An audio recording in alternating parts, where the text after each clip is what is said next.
Hello बच्चों, let's see the following question. Question है study the given statements and select the option. हमारे पास 4 statements है। First statement है nitrogenous bases are open chained hydrocarbons. Statement 2, a nucleoside differs from nucleotide in not having phosphate. Statement 3, one turn of B DNA has 10 base pairs. Option statement 4, length of one turn of DNA is 3.4 angstrom.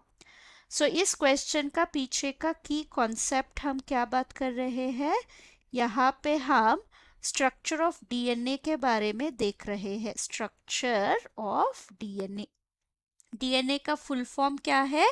ये है हमारा deoxy ribonucleic acid. Deoxy ribonucleic acid. तो अगर हम इस structure के बारे में और जाने तो पहले क्या है, डीएनए में क्या क्या मॉलिक्यूल्स मौजूद है।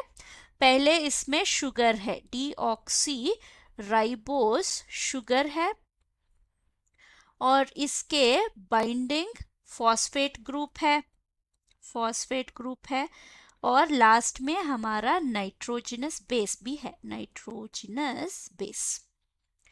तो इनमें अगर राइबोस शुगर और फॉस्फेट को ले ले, इन दोनों को हम न्यूक्लियोसाइड बोलेंगे, और तीनों को टुगेदर हम न्यूक्लियोटाइड बोलेंगे, न्यूक्लियोटाइड।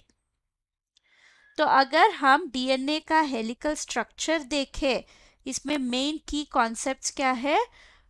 ये डीएनए में जो नाइट्रोजनस बेसेस होते हैं वो क्लोज्ड एरोमेट हेटेरोसाइक्लिक कंपाउंड्स होते हैं।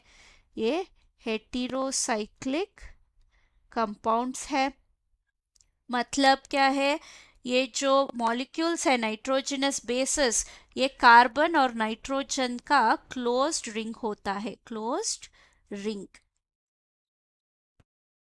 हमारा डीएनए का सेलिएंट फीचर्स क्या है? ये एक बी डीएनए टाइप है, और इसके वन कंप्लीट टर्न में 34 एंगस्ट्रॉम लेंथ है, 34 एंगस्ट्रॉम का लेंथ है। एक टर्न में इसका 10 बेस पेयर्स होता है। तो डिस्टेंस बिटवीन एक बेस पेयर कितना होगा? डिस्टेंस बिटवीन एक बेस पेयर 3.4 एंगस्ट्रॉम है। और बी डीएनए का विड्थ, यानी विड्थ कितना होगा?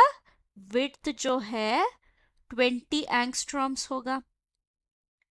तो ये है हमारा बी डीएनए का फीचर्स।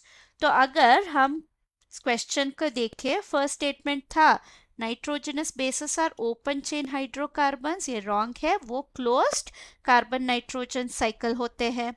सेकेंड स्टेटमेंट है a nucleoside differs from nucleotide in not having a phosphate, तो ये करेक्ट है।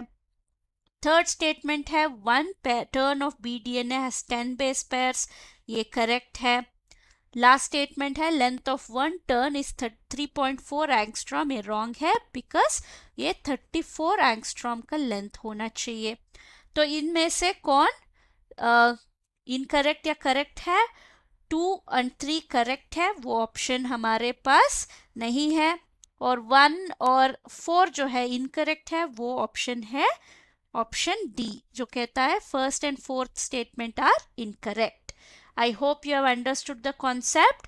Thank you and all the best.